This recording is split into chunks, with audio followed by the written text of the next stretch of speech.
ತಟ್ಟು ಚಪ್ಪಾಳೆ ಪುಟ್ಟ ಮಗು ಈ ಕವನ ಸಂಕಲನದಿಂದ ಆಯ್ದುಕೊಂಡಂತಹ ಹಾಡು ಮರುಳಕ್ಕಾಗೆ. ರಚನಾಕಾರರು ಸೀಫಾ ಕಟ್ಟಿಮನಿ. ಕಾಗೆಯೊಂದು ಹಾರಿ ಬಂದು ಮರದ ಮೇಲೆ ಕುಳಿತುಕೊಂಡು ಬಾಯುಳಿದ್ದ ಮಾಂಸವನ್ನು ತಿನ್ನತೊಡಗಿತು. ಕಾಗೆಯೊಂದು ಹಾರಿ ಬಂದು ಮರದ ಮೇಲೆ ಕುಳಿತುಕೊಂಡು ಬಾಯುಳಿದ್ದ ಮಾಂಸವನ್ನು ತಿನ್ನತೊಡಗಿತು.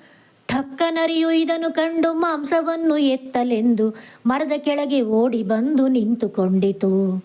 ಠಕ್ಕನರಿಯು ಇದನ್ನು ಕಂಡು ಮಾಂಸವನ್ನು ಎತ್ತಲೆಂದು ಮರದ ಕೆಳಗೆ ಓಡಿ ಬಂದು ನಿಂತುಕೊಂಡಿತು.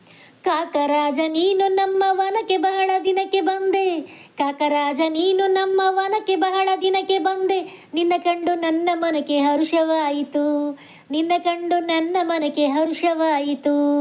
ನಿನ್ನ ಗರಿಗಳೆಷ್ಟು ಚಂದ, ಆಹಾ ನಿನ್ನ ಬಣ್ಣವೆಷ್ಟು ಅಂದ, ಓಹೋ ನಿನ್ನ ಗರಿಗಳೆಷ್ಟು ಚಂದ, ನಿನ್ನ ಬಣ್ಣವೆಷ್ಟು ಅಂದ, ನಿನ್ನ ರಾಗವನ್ನು ಕೇಳಿ ಜನರು ಕುಣಿವರು.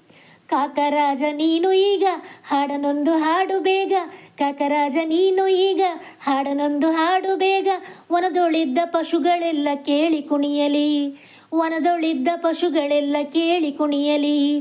ಮರುಳಕ್ಕಾಗೆ ನರಿಯ ನುಡಿಗೆ ಮರುಳುಗೊಂಡು ಹರುಷದಿಂದ ಕಾವು ಕಾವು ಎಂದು ದೊಡ್ಡ ದನಿಯ ತೆಗೆಯಿತು.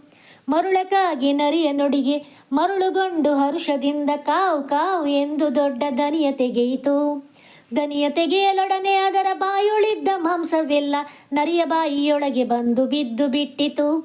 ದನಿಯ ತೆಗೆಯಲೊಡನೆ ಅದರ ಬಾಯೊಳಿದ್ದ ಮಾಂಸವೆಲ್ಲ ನರಿಯ ಬಾಯಿಯೊಳಗೆ ಬಂದು ಬಿದ್ದು ಬಿಟ್ಟಿತು. ಮಾಂಸವನ್ನು ನುಂಗಿ ನರಿಯು ಹರ್ಷದಿಂದ ಕುಣಿದು ಕುಣಿದು ಕಾಗೆಯನ್ನು ನೋಡಿ ನೋಡಿ ನಗುತ್ತ ನಿಂದಿತು. ಮಾಂಸವನ್ನು ನುಂಗಿ ನರಿಯು ಹರ್ಷದಿಂದ ಕುಣಿದು ಕುಣಿದು ಕಾಗೆಯನ್ನು ನೋಡಿ ನೋಡಿ ನಗುತ್ತ ನಿಂದಿತು. ಮಾಂಸವನ್ನು ಕಳೆದುಕೊಂಡು ಅದಕ್ಕೆ ಬಹಳ ಬುದ್ಧಿ ಬಂದು ಠಕ್ಕರನ್ನು ನಂಬಬೇಡಿ ಎಂದು ಸಾರಿತು. ಮಾಂಸವನ್ನು ಕಳೆದುಕೊಂಡು ಅದಕ್ಕೆ ಬಹಳ ಬುದ್ಧಿ ಬಂದು ಠಕ್ಕರನ್ನು ನಂಬಬೇಡಿ ಎಂದು ಸಾರಿತು. ಠಕ್ಕರನ್ನು ನಂಬಬೇಡಿ ಎಂದು ಸಾರಿತು.